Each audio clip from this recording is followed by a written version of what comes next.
కష్టపడుతున్నాడు, ప్రాణాలకు తెగించి పోరాడుతున్నాడు. తెల్లారేసరికి మళ్ళీ బౌలన్నీ మళ్ళీ తవ్విస్తున్నాడు. కానీ ఇస్సాకు మరలా తవ్వించను అనే పదం కూడా అక్కర్లేదు.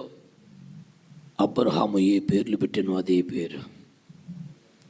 నాన్నగారి పేరు నిలబడాలి, నాన్నగారి కష్టం నిలబడాలి, నాన్నగారి సేవ నిలబడాలి, నాన్నగారి ప్రయాస నిలబడాలి, నాన్నగారి పేరు ఉండాలి.